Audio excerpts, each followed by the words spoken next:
president of Fight Club Foundation, was my Debbie the Parrot Lady, so I should do the shows. And then my friend over here, he does a lot of shows too. He actually worked previously at Houston Zoo. He currently works for the farms, Blessington Farms, over in Houston, Texas. So we actually flew Jack Pine out from Houston, Texas, because of all the wonderful work he's been doing with High Redbird. High Redbird was his 2020 project to keep people occupied so that way they can see new kinds of videos so people can understand different things we can do with parrots. How do you keep the parrots' time occupied? Different kinds of games you can play with parrots, different types of toys you can play with parrots, different types of forage you can use with parrots. So he has this entire YouTube series that you can definitely link up to on High Redbird, and we definitely encourage you guys to check them out. And we're going to link them over onto our Facebook pages as well, and that we hope you guys enjoy that. So Jack and I, we've known each other a very long time, and we first met at Parrot Festival. And at the time, he was younger. He will not let me know or remind me about how much younger he was, and that's okay. I'm totally okay with that. I still sometimes tease him about it. And now he's the executive director of Parrot Festival. And kind of like myself here, who is the executive director of Seattle Parrot Expo, who runs the whole thing. So we really encourage you guys, after you're done playing with us here at Seattle Parrot Expo, January, Parrot Festival. Go play with them in Texas. We encourage you guys to go play, and flights to Texas are only like $15. I've actually done that a couple of times, so it's not that expensive for us to fly from Washington to Texas. I've done it a lot. I've done it every year. So please welcome Jack Pine, who's going to tell you guys what kind of time does a parrot really need. You want to go? Yeah, absolutely. All right, so I'm going to go ahead and start asking how many people here currently have a parrot? Okay. How many people don't have a parrot but want one?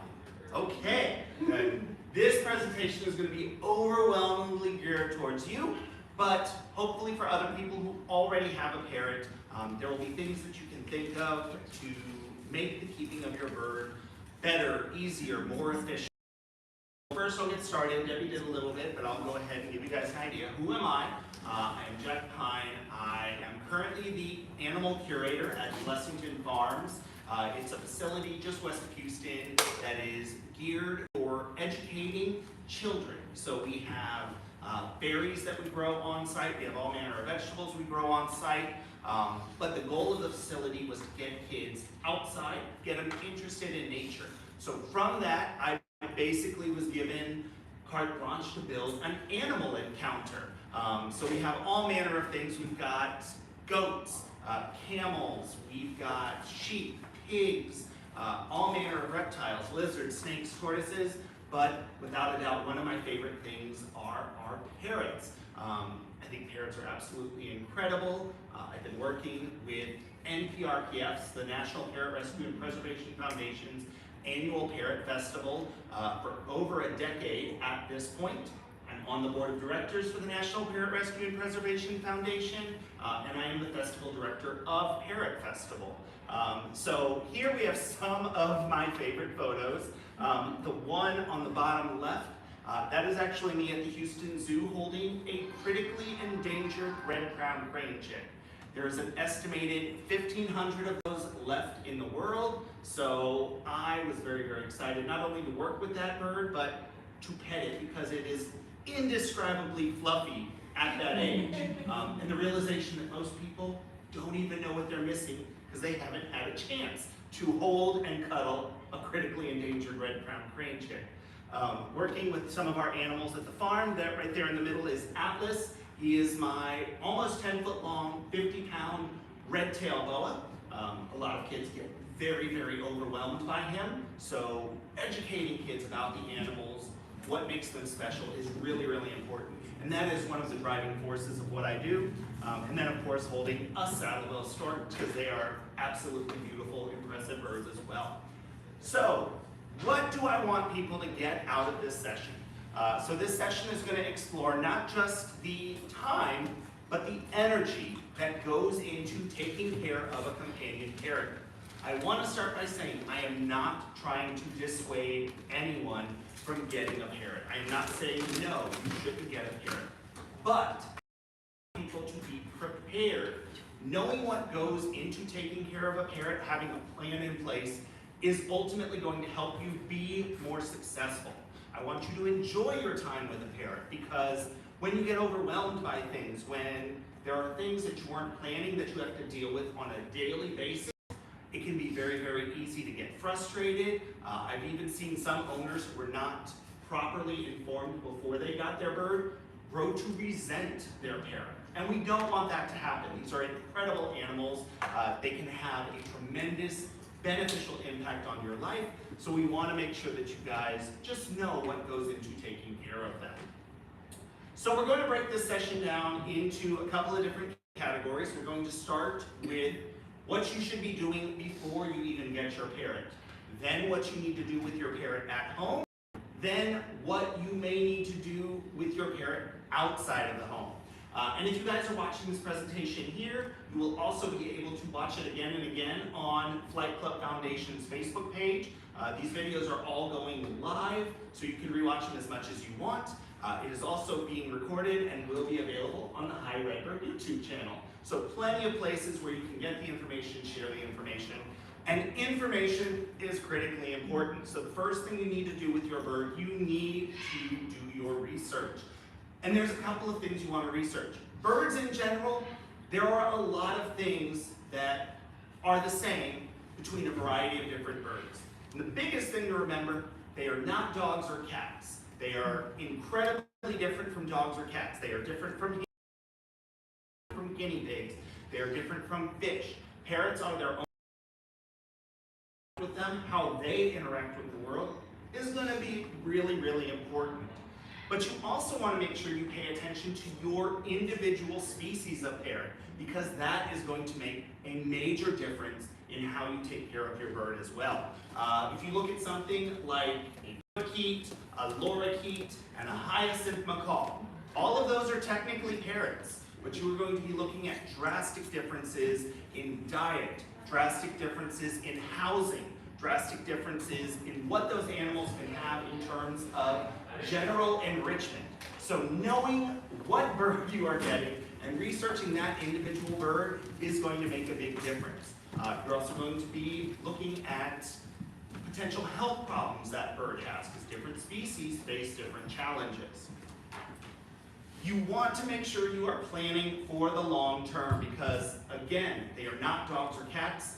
Parrots, if properly kept, can easily outlive any dog or cat you have. To give you guys an example, I have an umbrella cockatoo that I don't know how old she is. I have paperwork that tells me she was wild caught and imported in 1967. She is not young.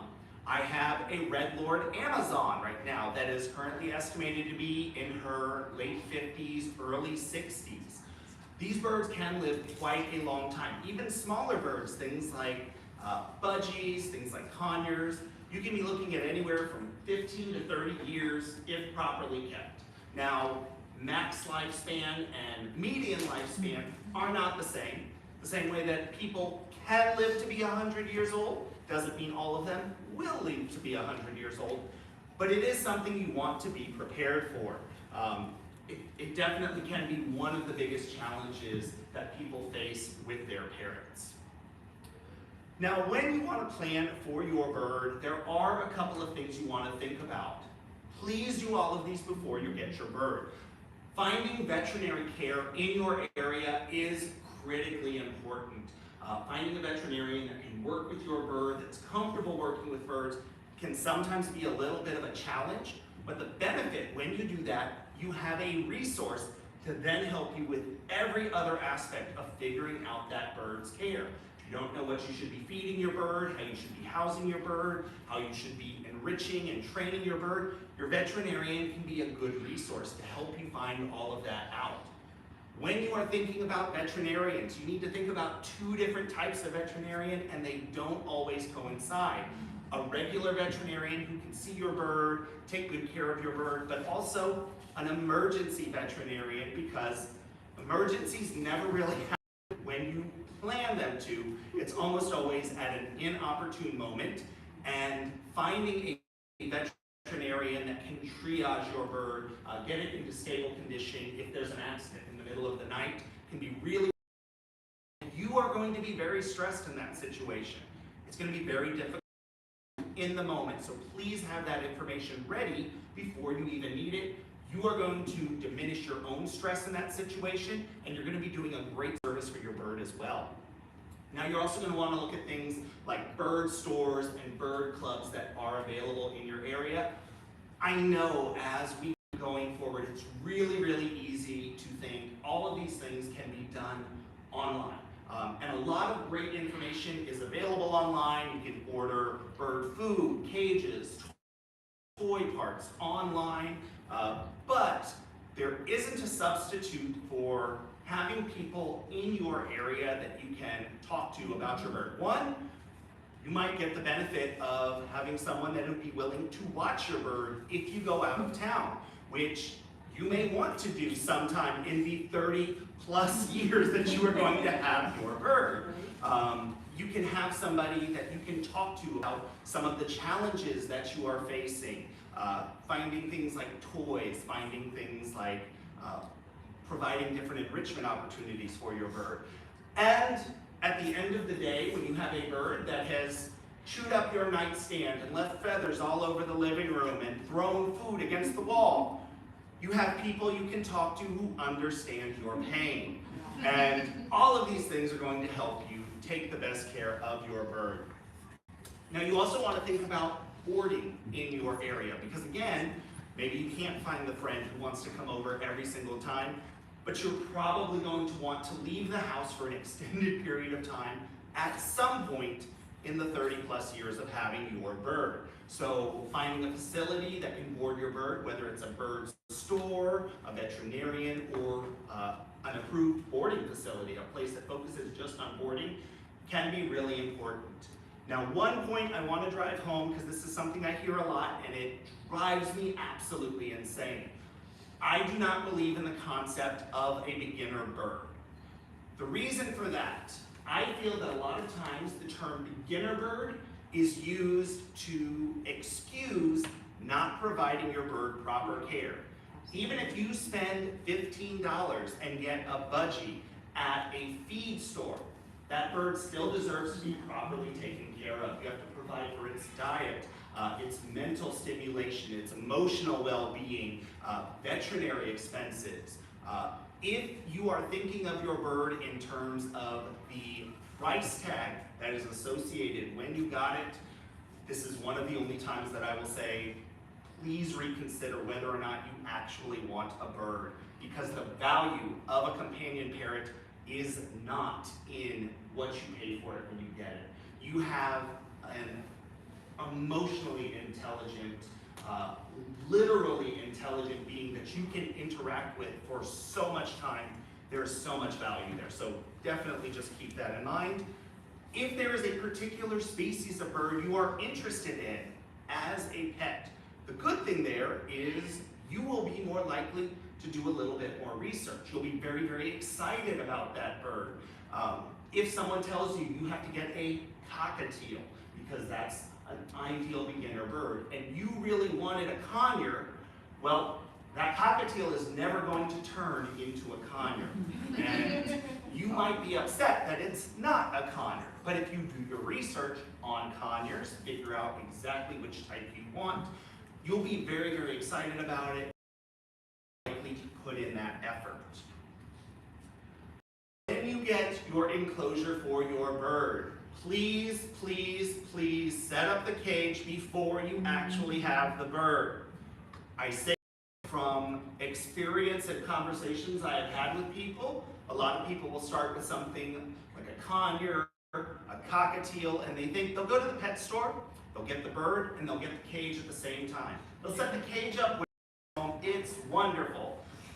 Not only do you not have time to figure out exactly how that cage works, it's a lot harder to figure that out when the bird's in there, you are also against a ticking clock, because smaller birds are typically sent home in a little cardboard carrier. So you need to try to get that cage put together before the bird chews its way out. And as someone who has been putting together bird cages for more years than I care to admit, I don't even want to set up that challenge for me.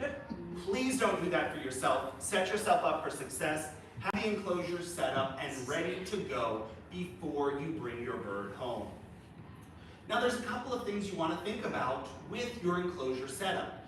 Not only do you need a cage, you need to know how it's going to work. Where do the food and water bowls go? With the people in your home, does it need to have food and water bowls that you access from the outside? Do you need to be able to reach into the bird's cage? Where in your house are you going to put the enclosure? If you put that enclosure somewhere that's in the direct path of an AC vent, your bird can get chilled and get sick. If you put your cage somewhere that's directly next to a window, your bird can get over. Probably not here. I'm from Houston. So if you do that there, your bird can get overheated. If you do that here, your bird will probably enjoy it. Yeah. So again, different challenges that different people are going to face. In terms of kitchen setup, how are you going to be providing food for your bird and what do you need? Are you going to need pelleted diet, seed mixes? If you're doing fresh food items, how are you chopping and preparing those? How are you storing those? It's something you want to think about before you bring your bird home, especially if you live with other people, because they may have differing opinions about what is appropriate. In terms of cleaning supplies, and you are going to need cleaning supplies. If you think not, you may want to reconsider whether you want a bird. Birds are constantly molting feathers. They are constantly throwing food everywhere because it's fun. Destroying toy cars, shredding them into small pieces. Birds can make a bit of a mess. So by setting yourself up for success, cleaning up after them, you're going to be better suited. And again, if you have other people in your house, make sure you think that through because they can have opinions. My partner absolutely refuses. I have a nylon bristle brush that I can use if something falls outside the cage. I can scrub that off the floor. It is not a brush that I would use on dishes. It is not a brush that I would use on really harsh chemicals in the bathroom because I want to make sure it is safe for the bird, safe for me. According to my partner, it is absolutely not to be used for anything that is not the bird, and anything that is designed not for the bird cannot be used under any circumstances with the bird. So very, very strong opinions. Talk to the people in your house. Make sure you have a plan in place before you get there. First aid supplies. I'm going to start by saying, and I'll repeat this several times, you are not a veterinarian, and you are not going to become a veterinarian over the course of this presentation. Unless, of course, you are already a veterinarian, in which case, thank you for watching this presentation. But there are some first aid supplies that you can use to do basic first aid. When it comes to being a pet owner, you need to think of yourself as basically a soccer mom. You are the one that has the ice pack at the ready, you have Band-Aids at the ready, you can fix some little things, but most importantly, you recognize when it is important to go to see the veterinarian. And if you have already picked out your veterinarian, which was one of the first things we did, they can help you know what skills you need to develop in terms of first aid, what materials are going to be the most useful in first aid for your individual bird. So please don't just roll the dice on any of these things. And that's why I absolutely love that photo of that umbrella cockatoo. That is Mika. Mika is 33 now. And still very, very young and active. So again, birds are going to be with you for quite some time. Now, once your bird comes home, and this is the exciting part because you're bringing a bird home, there are a couple of things you want to do to make sure that your bird is staying happy, healthy, and you have the best chance for success. So you're going to want to think about things like quarantine. Quarantine is a term that I know most of us are tired of hearing about, don't ever want to hear again, but it's critically important when it comes to taking care of animals. It's basically setting up a time to ensure that that animal is in good health and you're not going to transmit disease, parasites, or anything from that animal to any other animals, and vice versa. It's a time to just make sure that animal is healthy. If you're going to take some time to get your bird used to your home as well. It doesn't just happen overnight, so you definitely need to plan accordingly. There are things you can do to ease the process and make it easier, but you just want to make sure you know it's not going to happen at the flip of a switch, and you want to figure out what your schedules are going to look like. Most people who have birds work regular jobs. They're having to figure out when they're going to do putting in new enrichment for their bird, feeding their bird, training their bird, around their work schedule, around other hobbies that they have. If you have a schedule in mind for those things, you're going to be better suited for success. It's not going to feel like you're overwhelmed just constantly having to do things that you didn't have planned out. So quarantine. Quarantine is very, very important, even if this is your first bird. Now, normally, if you had several birds, you would keep your new bird away from your other birds until you knew that bird was healthy. You would not introduce toys from the birds to each other. You would not introduce food bowls from the birds from each other. You would try to keep them as separate and healthy as possible. Depending on your birds, depending on the situation, your veterinarian can help you decide you may need to do an amended quarantine period. And that depends on the individual animals. To give you guys an example, and again, this will point out that I'm in Texas, I just got in a female wallaby. She went immediately into quarantine. We had her vet exam set up for 2 days after we got her. And immediately after her health checks came back clear, she had to be introduced to our male because she is very, very skittish by nature.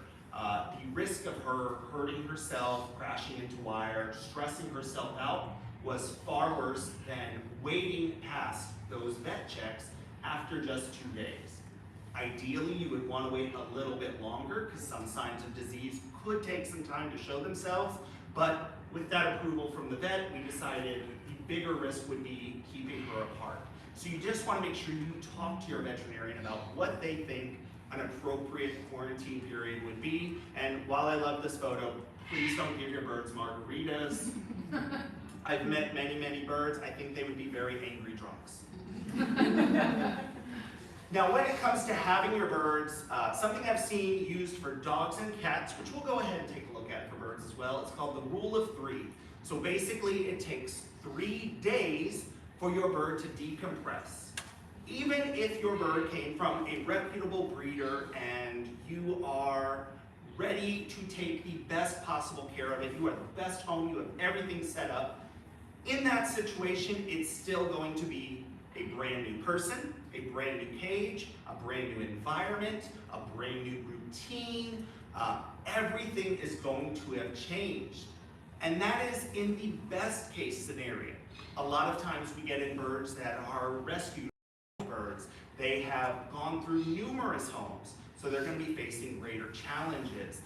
If this is your first bird, while you are going to try your best to do everything perfectly, you are not going to. There will be mistakes that you make along the way, so keeping that in mind and knowing that it's going to take you some time to provide for that bird. Those first 3 days are going to be just realizing the world isn't going to fall apart.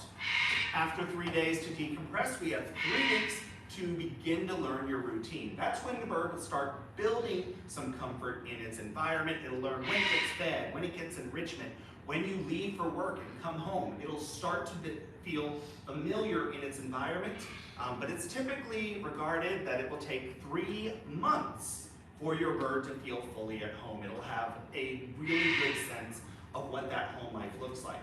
Now, this is used for dogs and cats, so there are a couple of things to keep in mind.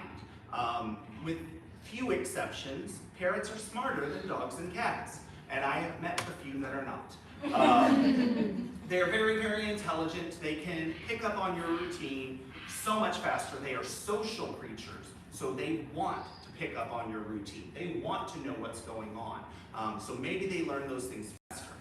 But parrots are also prey species, unlike dogs and cats, which means they can be a little more skittish by nature. They can be a little more fearful by nature. What this means, you are going to have to monitor your bird and adjust your plans for that bird accordingly. Now, enrichment is one of my favorite things to talk about with birds. This photo is one of my favorite things ever because it demonstrates a lot of really great principles of enrichment. Now, enrichment is anything that causes your animal to think about its environment. It really is that simple. When I first started taking care of animals, enrichment was not seen as a requirement for companion parrots. In the zoo world, at that time, enrichment was seen as necessary for great apes, marine mammals, and elephants, and that's it. At this point, we have now learned that every species can benefit from enrichment, thinking about their environment. So this photo right here is one of my favorite things because we have an orangutan on a tricycle and a child who is rightfully scared as there is an orangutan on a tricycle. And it's behind him. So enrichment works a couple of different ways. Not all enrichment is positive. Sometimes enrichment can be a little bit stressful. For our birds, if a hawk flies overhead, they're not going to be the happiest about it, but they're definitely thinking about their environment in that situation.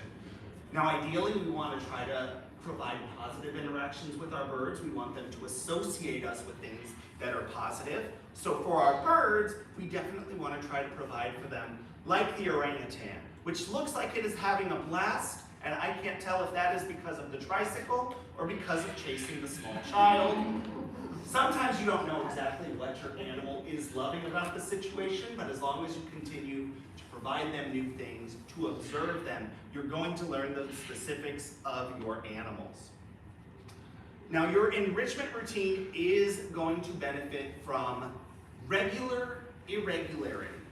And the reason I say this, providing irregularity helps your animal have a better reaction to their environment. If there's new things happening, if there are novel things happening, and they can't really plan them out as much, they're going to have a greater reaction to those things. But we are people who are working around a work schedule, who are working around prior engagements. So if you have a bit of a schedule at least, that is going to help you be the most successful. I've actually put together a video on using dice to randomize enrichment offerings. So you could choose 1, 2, if you want to be really nice, go 7 days a week. Have a time of day that you know you're going to do it. But if you have a really busy work schedule, maybe you're able to do it on Saturday mornings. So you have a set time, the regularity that you're going to provide enrichment, but you can roll the dice that gives you different ideas for enrichment, different materials to use, so you can provide something that is not on a schedule. So that regular irregularity, we're trying to balance being able to provide what our birds need, but also being able to provide what is convenient for us. Because one of the overwhelming things you see with pet owners, if it is too difficult, if it is frustrating, if it takes too much time, they may stop doing it entirely, which means the animal isn't getting the benefits of enrichment, the owner isn't getting the benefits of an animal that gets regular enrichment, so everyone sort of loses in that situation. Now, you can build your skills for building toys, though enrichment isn't just toys. Visual enrichment, auditory enrichment are great things to do. Training is a great way to provide enrichment. If you do not think you are capable of building toys, you can, of course, always go out and purchase toys. But on the High Redbird channel on YouTube, I have tutorials on building toys, and I believe as of this presentation, there are 85 video tutorials on different parrot toys. You can, of course, also go to conferences. We are at Seattle Parrot Expo right now. It's a great educational conference. But like I told you guys earlier, I am the festival director of the National Parrot Rescue and Preservation Foundation's annual Parrot Festival. So I would be amiss if I did not point out that we have our annual Parrot Festival happening at the end of January in Houston, Texas. It is a 3-day educational conference where we focus on things like providing proper enrichment, training your birds, housing your birds, dietary needs for your birds, learning about conservation efforts in the wild. So I am biased, but I think it is a really, really great opportunity for a lot of people, and we encourage you guys to check that out. Now, training is one of my favorite things to do, not just with parrots, but with all animals. I'm going to be honest, I've had people ask me, what is my favorite animals to train? Because I have worked with elephants, I have worked with parrots, I have worked with corvids, things like crows, jays, and ravens. My favorite animals to train are the ones that don't really want to be trained. Building a new behavior for an elephant, teaching it to slam dunk a basketball, is nowhere near the reward of teaching a pelican to step onto a scale to get a weight for it. That is a much bigger challenge and a much bigger accomplishment, even if it doesn't sound like that to the average person. You can figure out what you want to do in terms of training with your bird. I go out and I do presentations with birds, so I put a wide variety of different behaviors on different cues. Maybe you just work on the basics of being able to move your animal around. Maybe for the most part, you want your relationship to be, I have an older rescued Amazon that likes to sit on the couch and watch TV with me. And that's fine as well. You have to figure out what you are looking for, but training is a great form of enrichment as well, and it can help you with the time that it takes for other tasks. So many owners report issues with getting their bird to go where they want them to go. And I don't think any of these videos have sound, but I can talk about them. So stepping up, stepping down is really, really important. It's pretty basic. So here we have an umbrella cockatoo, Grayson. He knows how to step up and step down onto my hand.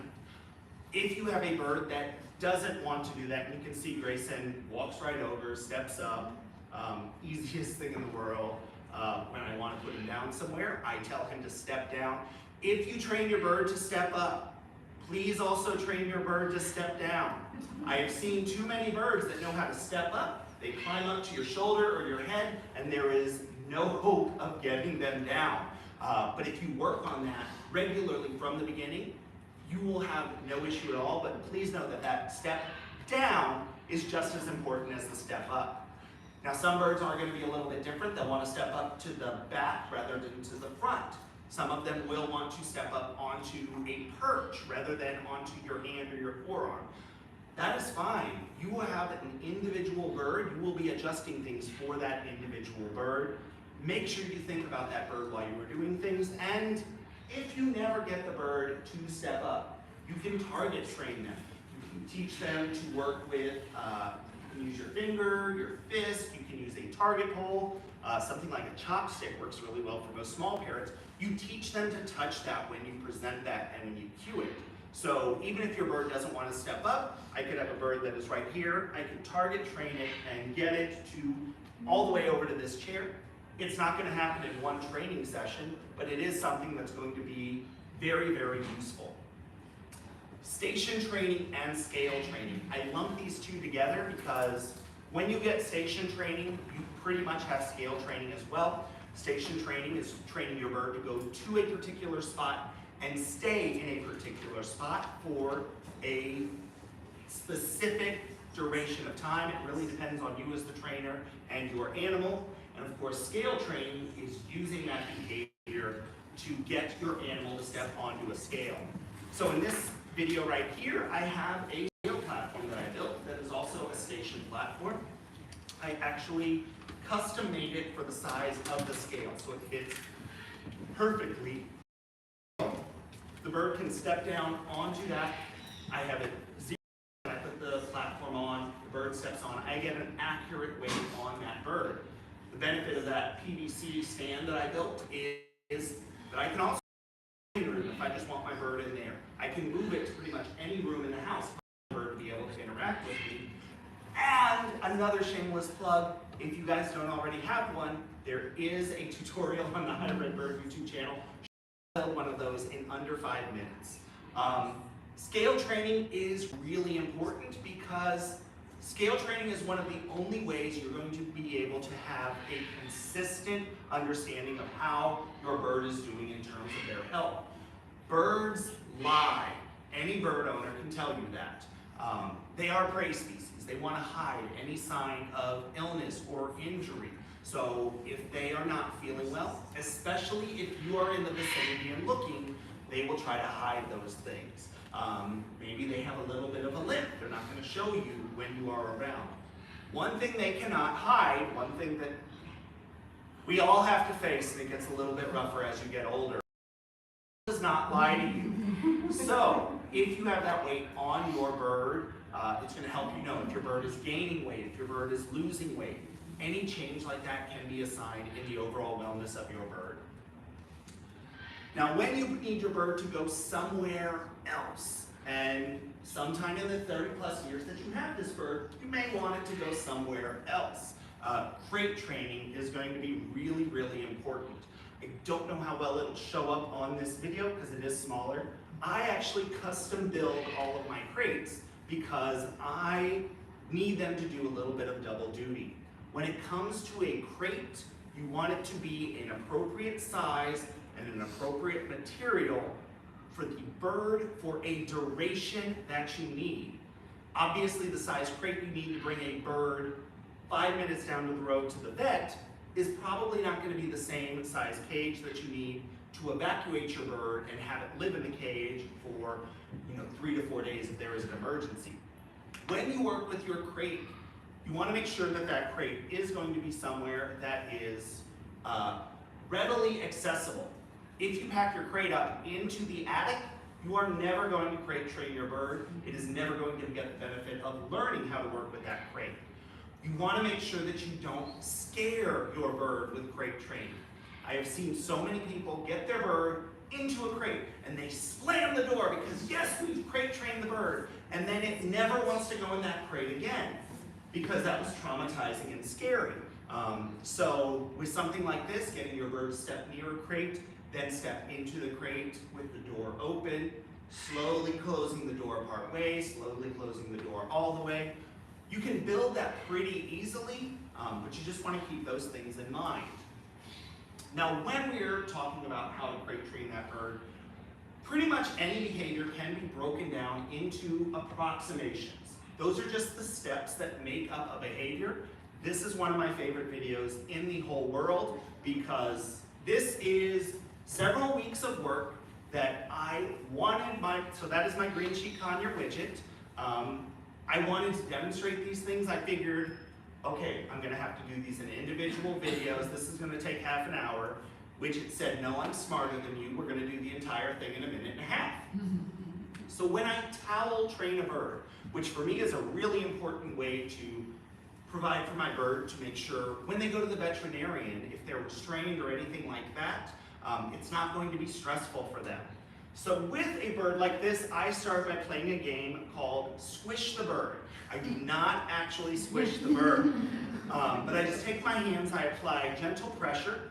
The audio on this one is removed because I sound like an absolute idiot in this video because I wanted it to be fun for the bird.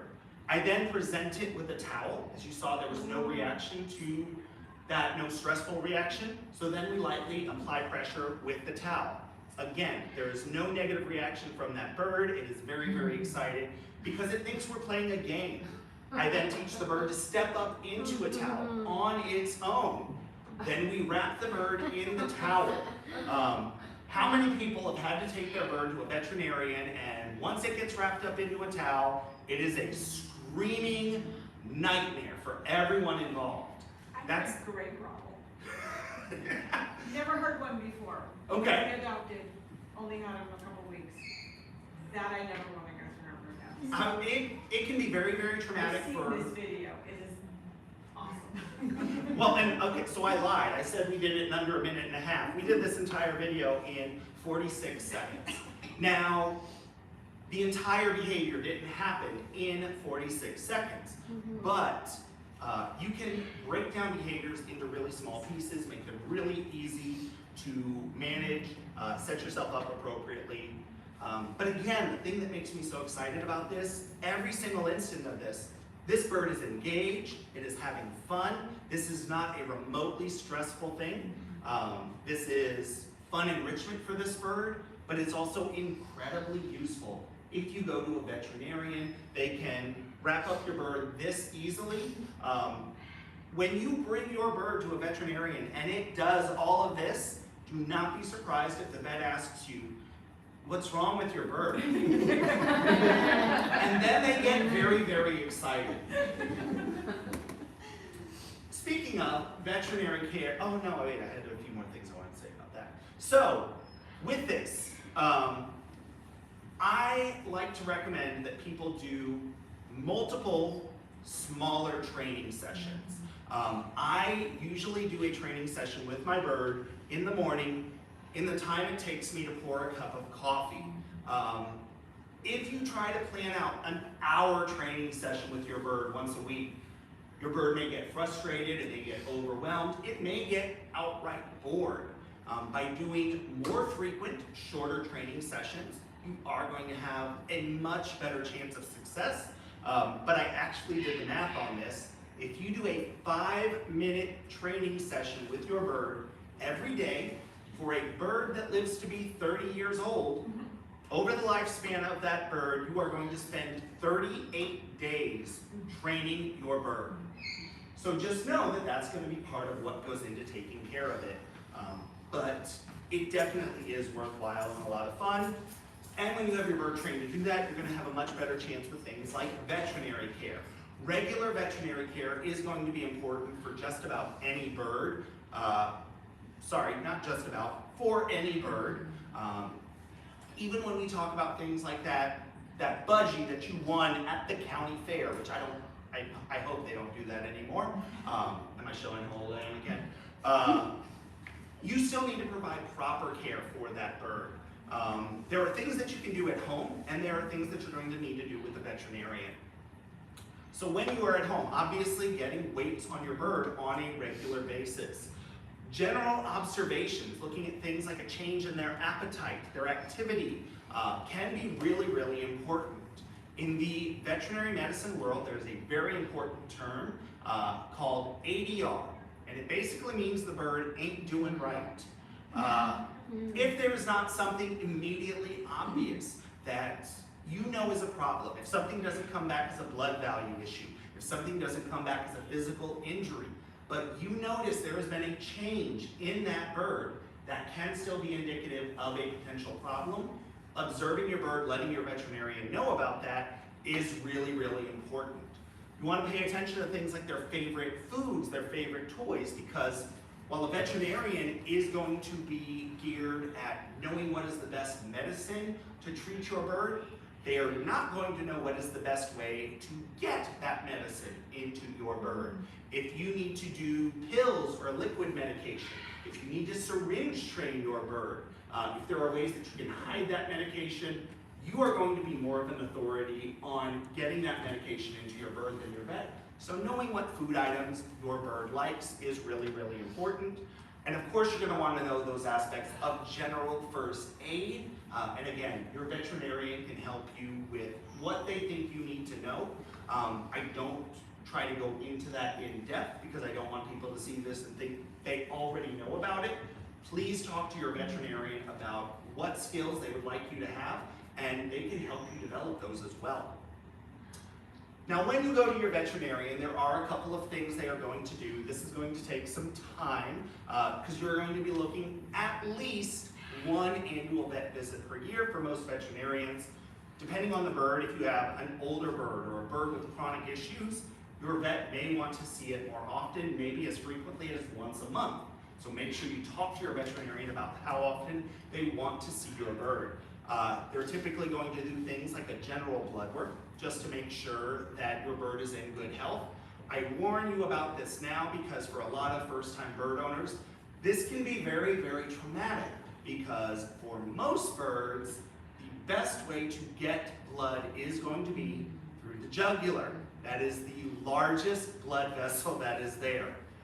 That is a standard way of doing it. You can easily stop bleeding. It is not as scary as it sounds.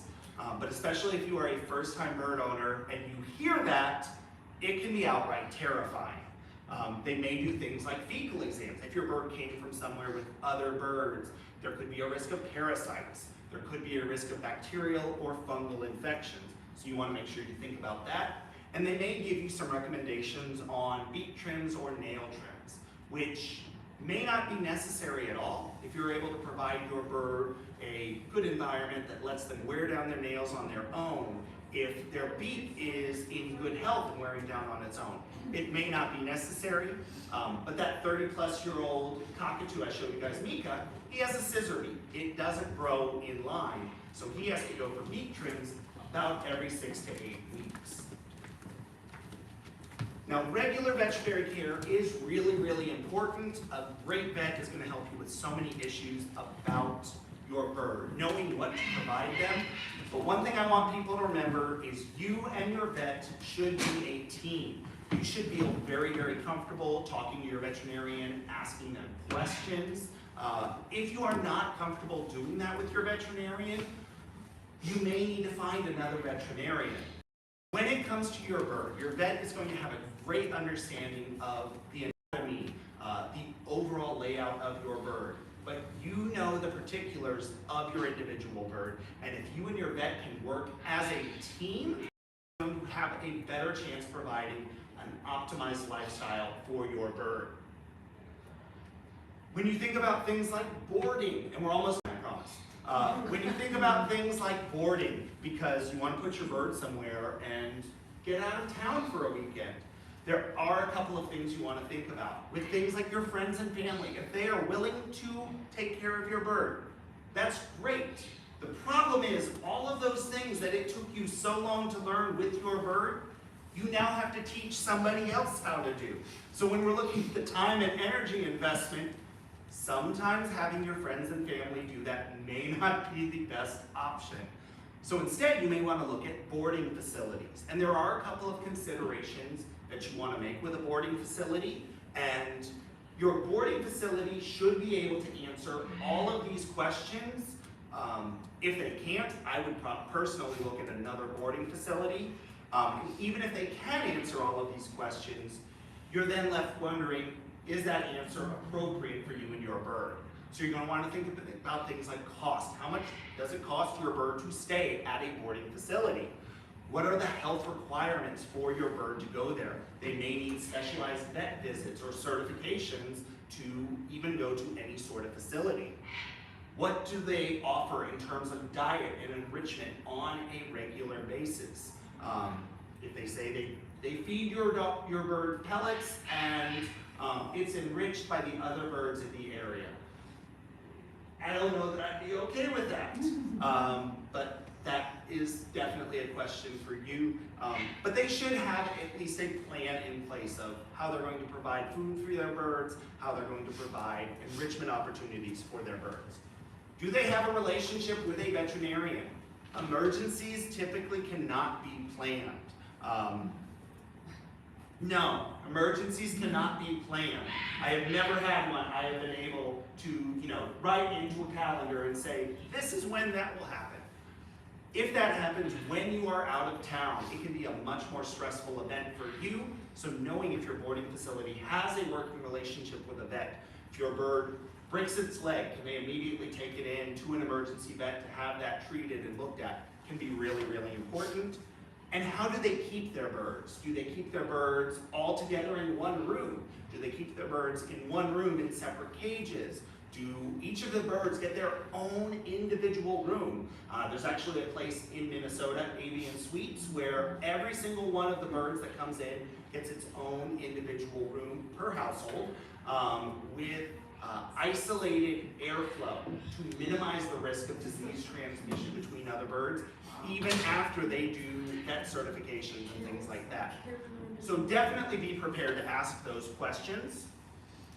And you want to make sure you have a plan for interaction. Now, I have this here, and you're probably thinking, we already did this. We already had a plan for how we're going to enrich our bird, how we're going to train our bird. What I'm telling you right now is that plan may change over the life of your bird. Things happen. You might get a new job and don't have the same time to give to your bird. You might move to another city, to another house. There might be new people who come into your house. All of these things can change how your bird wants to interact with you. You need to pay attention to those things. You can work through a lot of those challenges, and sometimes you have to listen to your bird who just says no. Usually, you can find a compromise. It's going to take some work on your part to change that relationship with your bird if they've decided things have changed and they don't like it so much. You can put that work in. It really is just a question of what you're willing to do and how much your bird is willing to give, because it is a very, very opinionated animal. It is an individual. You always need to remember it's an individual. You don't want to compare your bird to the bird down the street. That bird is going to be a completely different animal, even if it is the same species, the same age, the same gender. It is still a separate bird. So remember that your bird is an individual. And probably most importantly, no matter what challenges you face with your bird, you have a bird. You have this awesome tropical dinosaur that lives in your house and yells at you for treats and destroys your furniture and is one of the best relationships you will ever have if you are willing to put the work into it. So always remember, whatever challenges you're facing, however mad you are that things are messy, things are destroyed, you have this great animal in your life. Doesn't bother me. They're my antidepressants. And with that being said, do we have any questions? No, but I wish I could work with an elephant. That's my favorite. So this right here is Baylor. Baylor is in this photo, he was a 2-year-old Asian elephant. He's now a little over 6,000 pounds. Just a little. As a baby, he liked to stick out his trunk, and I would hold his hand. At every one of the support poles, he would have to let go, and then he would stick his trunk back through, and we would walk the entire way around the exhibit. There was a lake that when he let go there, he had to run around the entire lake to meet me on the other side. Absolutely most adorable thing ever, except maybe for when he would stick his trunk through and we would play tug-of-war with his trunk, which he could easily win, but he thought the game was fun, so he let me win sometimes. But so aside from the elephants, any questions about parents? Yes? So I noticed that a lot of people who do have birds, or at least multiple birds, have kind of a position where they are home more often. So I'm wondering, for the typical 9-to-5 type of worker, like what kind of is that schedule look like that you've seen or experienced? So again, it's going to depend on you, because if you have a long commute, that's going to change the time that you're available. If you have a desk job where you're sitting at a desk and when you get home you want to be up and doing things, Yeah. that's going to be different between if you were doing construction and heavy lifting for 8 hours out of the day. You need to pick a solution that is going to work for you, for your bird, for your schedule.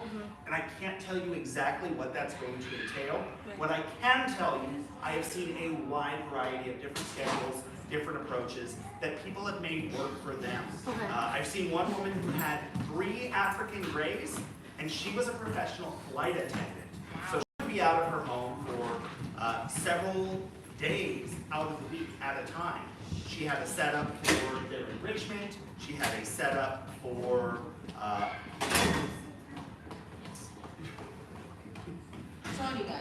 she had a setup for providing their diet. She had a setup for having people come into her home to help take care of those birds.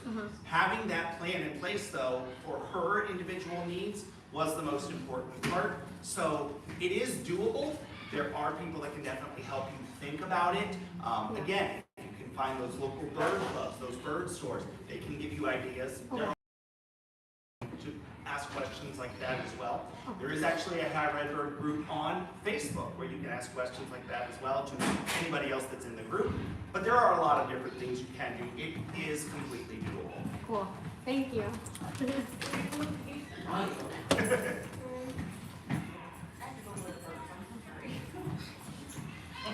All right, do we have any other questions about here? Oh, yes.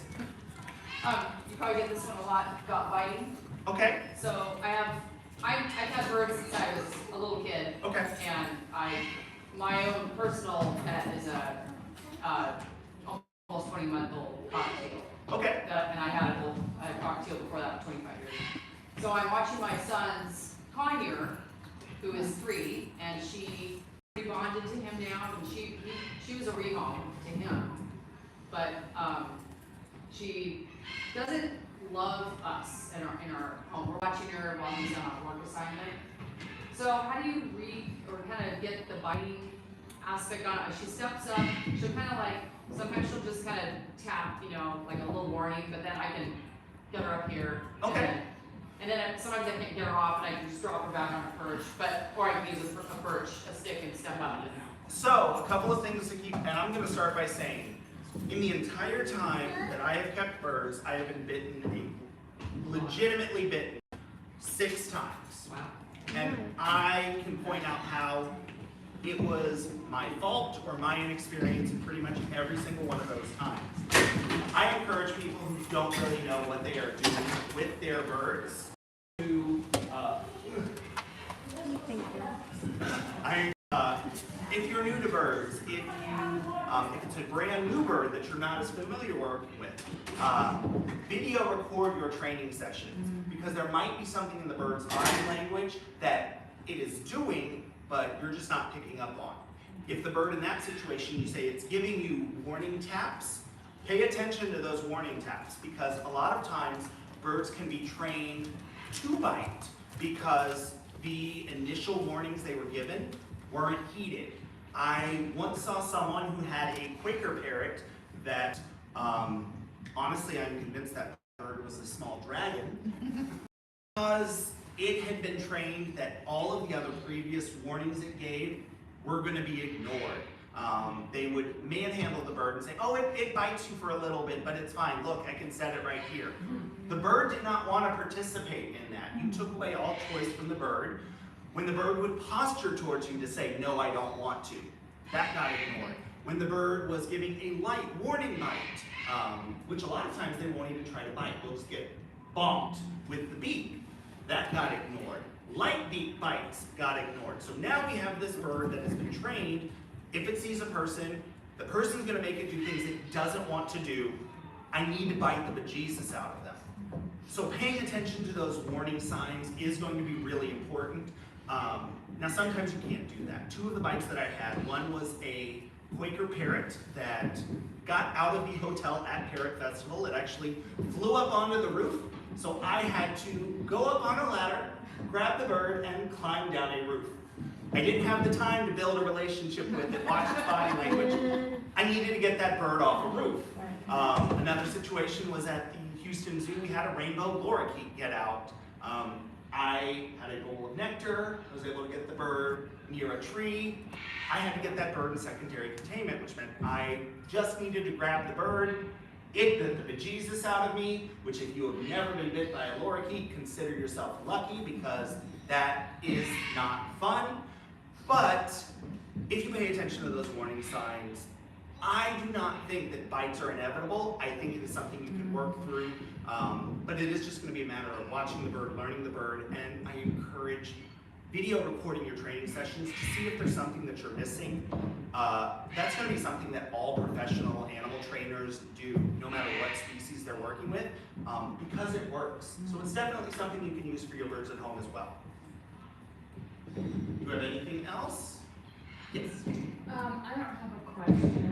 I just want to thank you very, very much for helping me enrich my bird's life through the High Red Bird channel, making toys, making it simple so I can understand. I'm glad you're here, and I'm glad that I'm able to tell you personally how much I appreciate you and what you've done for my birds.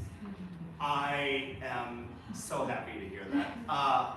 It started as my quarantine project in 2020 because I needed something to do, and then I just realized how many people can benefit from so many of these different things: toy tutorials, building stands, the basics of training, So I certainly hope that these videos and tutorials can be very, very useful for people.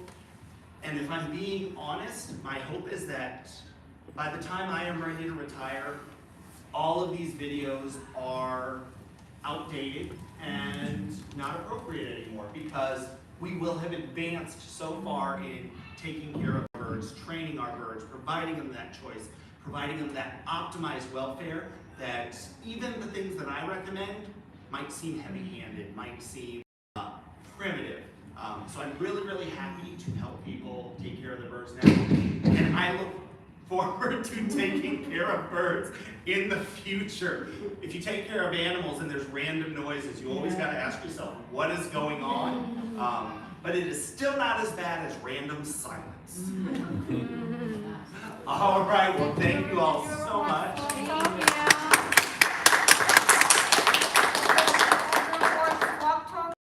Yes.